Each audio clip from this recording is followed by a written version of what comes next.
Hey friends, Coach Tay here. I am so sorry that this session for our Q&A, our first one, could not be live, but hey, life happens. My little dog got sick and I had to take him to the vet. And he is going to explain and apologize. Come here, Dakota. Come here, boy. Say hello to the family. Here he is. So he wants everyone to know that he's still not feeling all that well. And he really apologizes for the interruption to our live Q&A. But this pre-recorded session is going to be just as good, right, buddy? That's right. And he's going to be really quiet while I do this. Okay, go ahead, lay down. Good boy. All right, here we go. So this is our first Q&A, and this is your opportunity to ask questions that maybe you've been searching for an answer. Maybe you can't get a good answer. My job is to find the answer for you and to deliver that answer to you during our live, what's supposed to be live Q&A. So in the future, what you're going to do is submit your questions to me. And at the end of the month or sometime in the middle of the month, I will always let you know ahead of time when that date is going to be. I will go ahead and answer your questions, but you got to submit your questions in advance so that I can actually answer them. Because guess what? I don't know everything. Anybody that says that they do, watch out for people like that. But anyway, let's get started. So excited. So our first question is regarding macros. And this member asked, why is counting macros important? Well, first of all, I want you to think about these initials, TDEE, your total daily energy expenditure. Okay. So this is an estimation of how many calories you burn every day when exercise is taken into account. Okay. So there are calculators that you can use. And one that comes to mind is tdeecalculator.net. And I'm actually going to bring it up in a few seconds here to show you exactly how you would get this information. But basically, you would plug this information in and it's going to calculate, it's going to figure out what your total daily energy expenditure is. And it's based off of your basal metabolic rate and all these different figures that you plug in. Okay, and it's going to give you what your calories should be daily in order to lose or maintain weight or even gain weight, actually. It's going to give you what your protein intake should be, your calories, and also your carb intake. And you can base all of that on your um, diet at the time, whether you're trying to be on a ketogenic diet to lose weight or a low carb diet to maintain weight or even to gain weight, whatever your goal is, you would use that calculator to help you get those numbers fine tuned. Now, when does this come in to play and why is it important is what this user is asking. Well, it comes into play, especially if you have a specific goal in mind. It will help you get there faster, but it does require some strategic thinking. You know, you have to really plan things out. You have to calculate and plug in your food and drinks every single day in order to make sure that you're hitting these numbers. You don't have to hit them perfectly, but you have to come in very closely to make sure that you meet your goal. So let's go over to TDEE. I'm going to just share my screen here. And this is the site here. So this is TDEE. And if this little box, I'm going to drag this to the bottom. Here we go. TDEE calculator. What you're going to do is just plug in your information. So I would put in whether a male or female. We're going to go with female. Put in my age. I would put in my weight, my height. I would put in whether I'm sedentary, whether I do light exercise, moderate, whatever your fitness level is. I'm just going to enter moderate here. And now this one here can be a little tricky. Your body fat percentage. Most of us, we don't know what that is. You can guess at it, or you can go to one of these nutrition shops and find out. They have these little scales that will tell you what your body fat percentage is. Now, those things aren't 100%.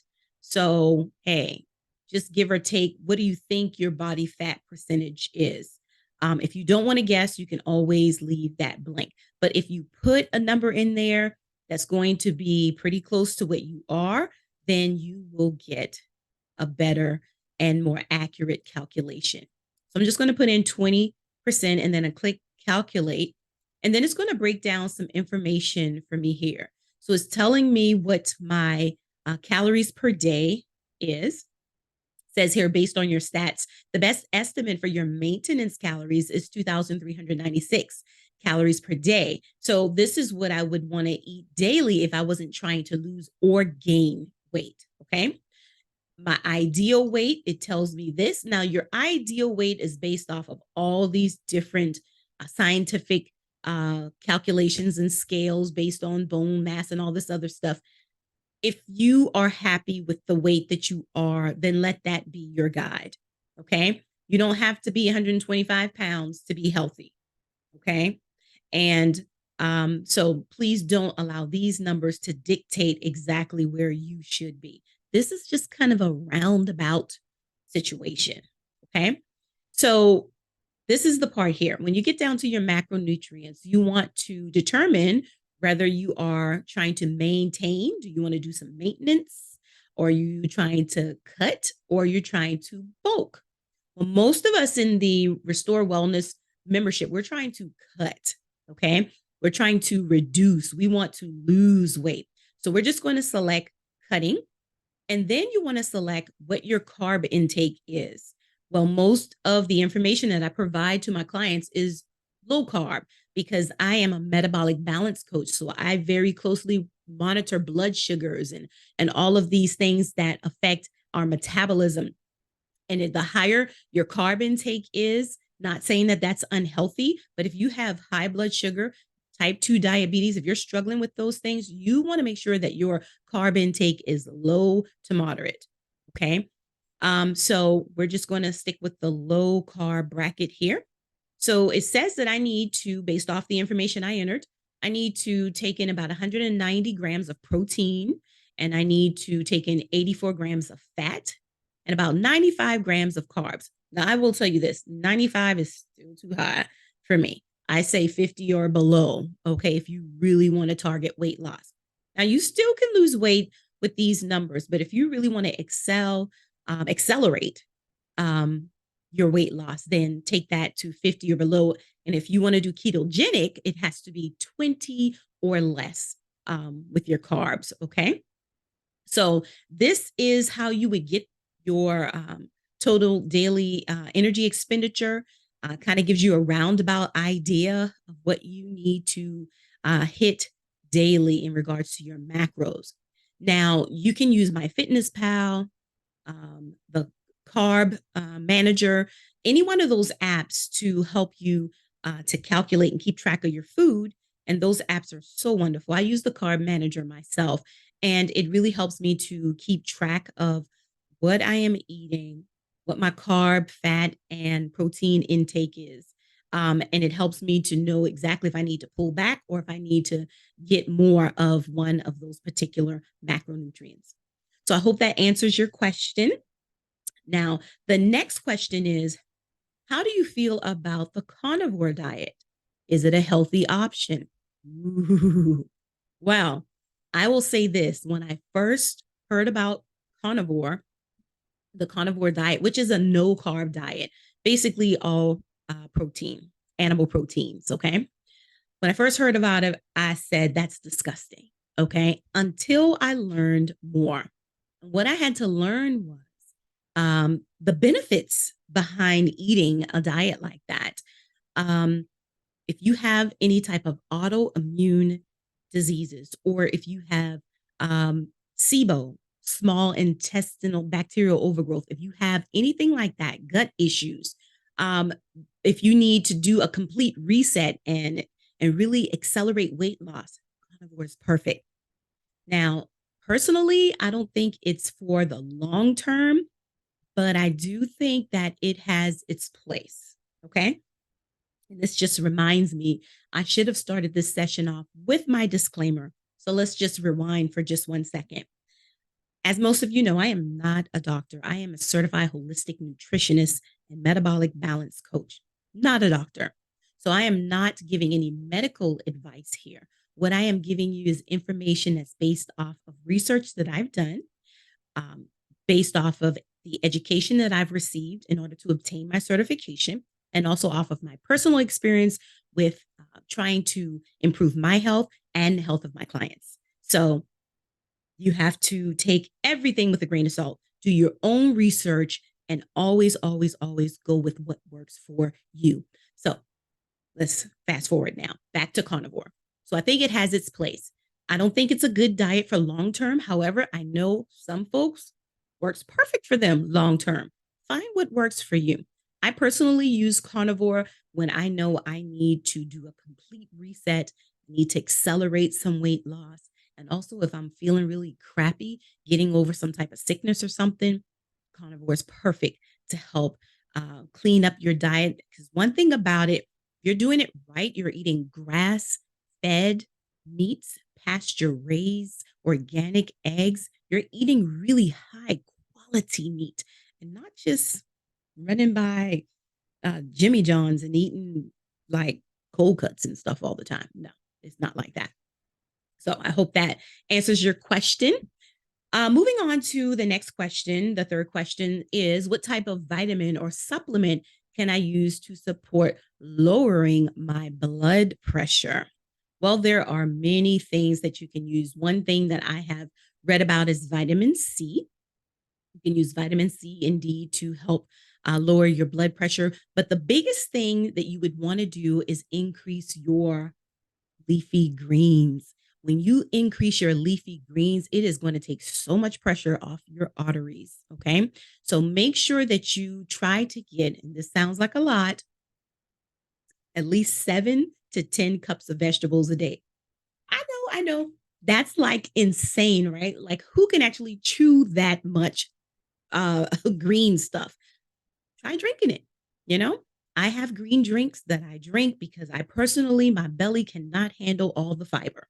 So find what works for you. Once again, try to maybe get wheatgrass or some type of green vegetable, high quality green veggie drink that you can drink every day that will give you 3 to 4 servings of vegetables right there. Have a salad for lunch and get another 2 to 3 servings. That's like six right there, 6 servings. So it can be done. Just be a little slick about it. Okay. Next question.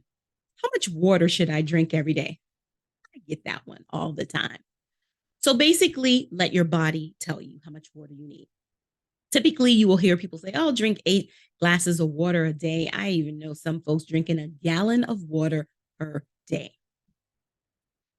So, family, what I want you to do is let your body be the determination. Let it be the thing that determines what and how much of anything that you get or do. Okay. So basically, with the water thing, this might sound a little gross, but I'm keeping it real. Check your urine. Okay. If you're drinking enough water, your urine is going to be the perfect color. It's going to be that pale yellow. Okay. If you're drinking too much, it's going to be like you'll look in the toilet and you won't barely see anything. It'll look just like the toilet water. Your urine is completely clear. Not good. Okay. You're washing away all your electrolytes. If you have really dark urine that has a very strong smell, then you're not drinking enough water. Okay. Let your urine be the guide. That's what I've always used. It really just depends on the person. Maybe 8 glasses a day is perfect for you. Maybe not. It might be too much. I don't know. A gallon of water for most folks, that's way too much water. You are washing away electrolytes. And you're likely experiencing cramping in the legs because you're washing away the things that your body needs. Okay. So be careful with drinking too much water. Drink when you're thirsty. That is the thing that determines when you really need water. If you're thirsty, drink. Okay. I always say start your morning off with at least 16 to 20 ounces of water. First thing in the morning, get it in. You've gone 8 hours plus, okay, without anything to drink. So when you get up in the morning, go ahead and chug you some water. Keep it by your nightstand. Let it be one of those healthy habits that you incorporate. Okay. All right. Hope that answered that question. Let your body be the determination as to how much water you drink. Use your urine as the guide.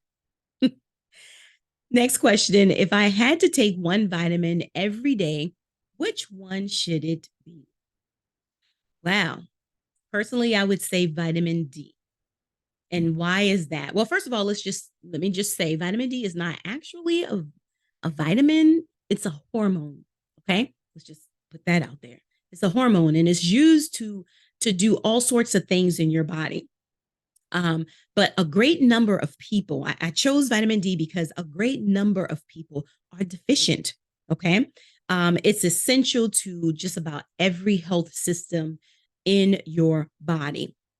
But many of us aren't getting the recommended amount, which is about 600 IUs, which is international units, about 600, which is pretty low, pretty low. I personally recommend about 10,000 at minimum, at least 10,000. And also make sure that it's combined with K2 so that your body actually can utilize the vitamin D. Very important to remember that. Now, African Americans, we are more likely to be deficient because we have more melanin in our skin, and that affects the body's ability to synthesize vitamin D.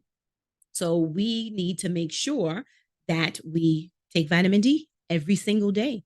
10,000 IUs of vitamin D every single day is what I recommend to all of my clients. All of my clients. Now, vitamin D is also like so powerful with regards to helping your body with inflammation. Okay. Keep in mind that inflammation is the cause of disease. So if you can keep inflammation low, then you have already like conquered so much of the battle. Okay. So vitamin D kind of acts like cortisol, but without the side effects of cortisol in your body. So take vitamin D to help with those inflammation levels. If you're in a lot of pain, double up on your dose of vitamin D. When I'm having a painful day, I take 20,000 IUs, which is 2 pills of vitamin D. Side effects from taking that much vitamin D? None. Just fine.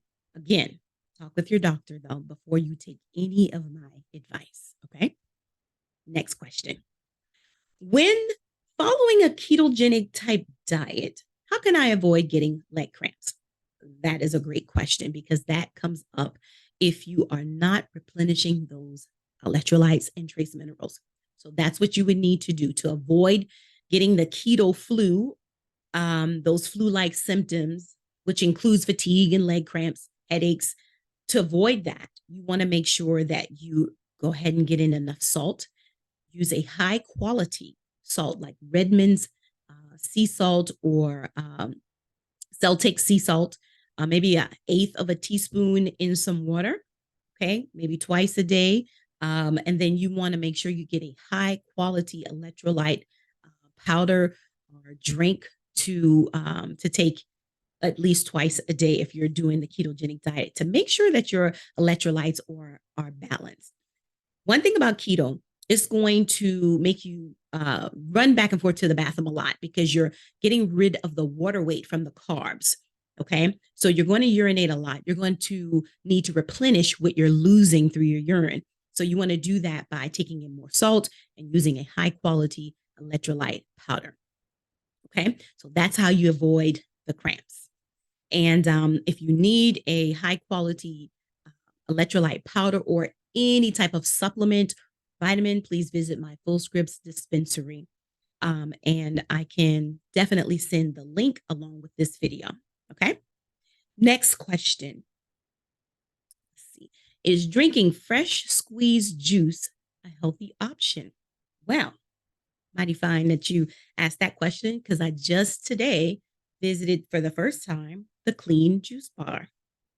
I've been wondering about that place. And so my curiosity kind of pushed me through the door.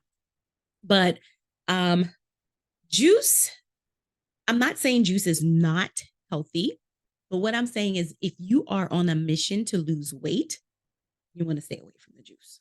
Now, why is that? Well, number one, if you think about it, when you juice something, you're taking away all of the bulk, all of the fiber. So now you are getting straight fructose, you're getting all the sugars. And when you drink that, you're going to spike your insulin. Insulin is one of the hormones that keeps us fat. Okay. So you definitely don't want to be spiking insulin, upsetting anything with regards to your blood sugars. And each time you drink juice, that's what happens.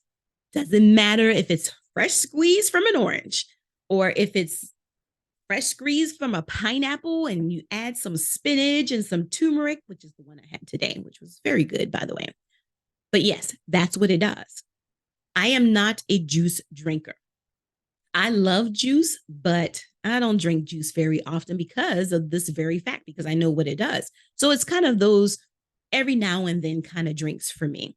And when I do get juice, I want high quality juice because there are still minerals and vitamins that you get from the fruit, but the fiber has been removed. So again, you're going to get that insulin spike. So you got to do something to kind of buffer that a little bit. Maybe drink some apple cider vinegar and water afterwards. Apple cider vinegar is like the wonder tonic. Okay. It will help lower your blood sugars. Keep that in mind, even when you have a cheat day. Okay. All right. I wanted to mention also that the juice bar, the clean juice bar, was pretty good. They used real ingredients there. And the juice tasted pretty good. It had like turmeric, pineapple, and spinach or something. I can't even remember everything it had in there, but it was okay. It was okay. It definitely tastes like fresh squeezed juice. So they're using organic, high quality products. But again, doesn't matter. It's still going to spike insulin. So make sure you just keep that in mind. The last question that I have for our Q&A session is for you. This is a question that I have for you. With regards to your health and wellness, who should be in control?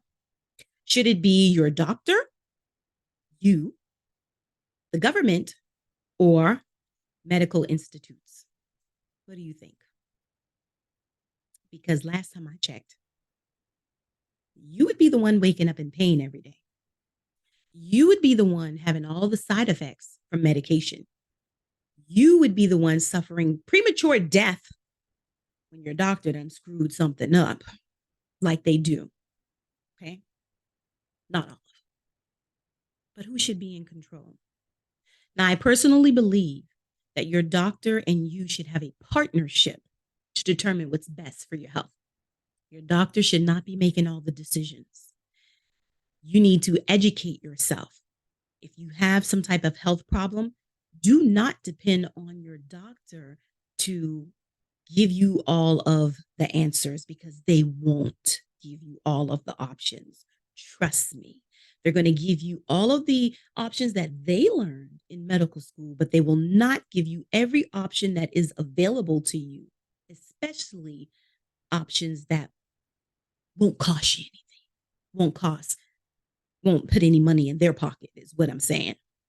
So there are herbal and natural remedies that have worked wonders for people. And yet, medical institutes, the government, they're not supporting that too much. And there's something very shady going on right now. Google, oh, and I love Google so much. Bing and all these other search engines, I'm not feeling it. I use Google. As a matter of fact, everybody I know uses Google. So this is very painful that Google, which owns YouTube, their YouTube is under this thing now where they have to follow the standards or promote the standards of who? The World Health Organization. And if, for instance, your video, if you are a nutritionist like myself or a doctor or someone and you have a YouTube channel and you're promoting remedies that are outside of what the medical institutes promote, your videos will not rank like they should, even if you have millions of subscribers like Dr. Berg, which is one of the best sources on YouTube that you will find. Okay. This man has helped thousands of people, including myself. Okay. And the information that he gets is accurate. The information he provides is accurate. And he based a lot of his information on science and also, most importantly, on the trials and the clients that he himself have dealt with. So, what better test is there than tests you ran yourself and you got proof that something works? I'm going to send a link to the video Dr. Berg censored. He's going to tell you all about what's going on behind the scenes. It's very upsetting, but you need to be aware that your choice as a patient, as a person, is going to be affected. Your health, the options that are available for you, the information that's going to be available, readily available, it's going to be harder to find. The powers that be, they're going to make it that way. But you are the one that's in control. So you have to make a determination to research, to define for yourself what your health goals are. You have to define for yourself what medications are good for you and ones that you may not feel too many side effects. I'm going to pass on that for now. I'll find another way. It's up to you to decide. Work with your doctor, but you make the final call. It's your body, it's your health, it's your life, or perhaps your funeral. You decide. So those are all the questions and comments that I have for this month's Q&A. I hope you all enjoy it and keep those questions coming in. I love answering questions. I look forward to seeing you all soon, fam. For now, peace. Coach Tay out.